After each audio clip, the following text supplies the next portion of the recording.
मैं आप लोगों को अपने मित्र नीलेश की बहन नीलम और उसकी सहेली नीतू की कहानी आप लोगों को बताने जा रहा हूँ। कुछ दिनों पहले नीलेश ने मुझे बताया था कि उसकी बहन की मौत हो गई है। यह सुनकर मुझे बहुत दुख हुआ और मैंने उसकी मौत का कारण पूछा तो उसने पूरी घटना मुझे सुनाई। कुछ दिनों पहले नीलेश उसकी बहन नीलम और उसकी सहेली नीतू के साथ कहीं बाहर घूमने गए थे। नीलेश की बहन और नीतू दोनों बहुत अच्छी दोस्त थीं। लौटते वक्त काफ़ी रात हो गई थी। रास्ते में उसकी बहन की तबीयत भी खराब हो गई।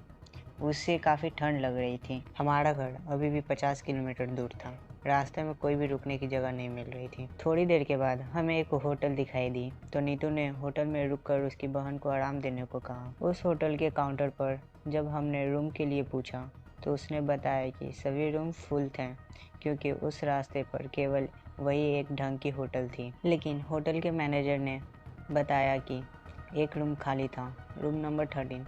हम उस समय अंधविश्वास वाली बातों को ना सोचकर रूम ले लिए। जैसा कि आप लोग जानते हैं कि रूम नंबर 13 को अशुभ माना जाता है और कई होटल में इस नंबर का कोई रूम नहीं होता, लेकिन यह होटल कई साल पुराना था। जैसे ही वो तीनों उस रूम में गए तो उन्हें नेगेटिव चीज़ें महसूस हुई। उस रूम की कंडीशन तो ठीक थी, लेकिन ऐसा लग रहा था जैसे बरसों से यहाँ कोई रहने नहीं आया हो। उन्होंने ज़्यादा नहीं सोचा। अब वो अपनी बहन नीलम के लिए काउंटर से पेन किलर लेने गए। काउंटर से टैबलेट लेकर जैसे ही रूम में आया तो देखा कि उसकी बहन बालकोनी में खड़ी बातें कर रही थी।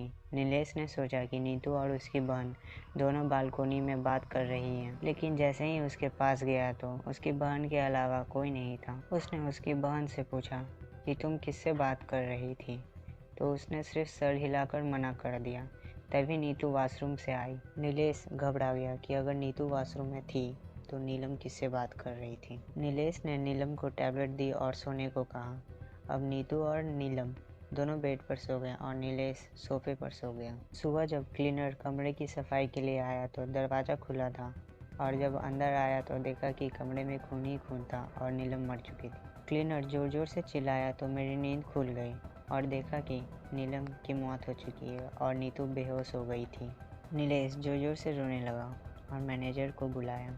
मैनेजर ने तुरंत एम्बुलेंस को बुलाया और दोनों को हॉस्पिटल ले गए। नीलम तो मर चुकी थी, लेकिन नीतू को थोड़ी देर में होश आ गया।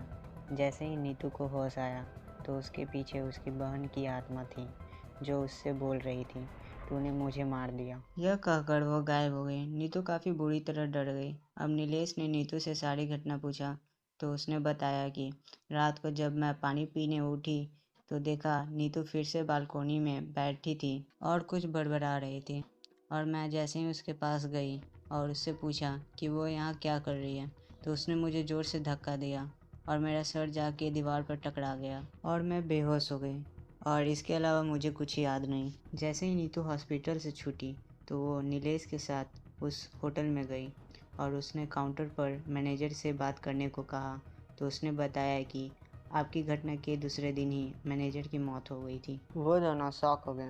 उन्होंने क्लीनर से माजरा समझने की कोशिश की तो उसने बताया कि आप जिस रूम में रुके थे वो प्रेत बाधित था और रात में वहाँ कोई नहीं रुकता। हाँ, लेकिन मैनेजर ने पैसे के चक्कर में वो रूम आपको दे दी। इस रूम में पहले भी 2 मौतें हो चुकी हैं। अब सारी बात नीलेश की समझ में आ गई। इस घटना के बाद नीलेश कभी भी किसी होटल में नहीं रुका।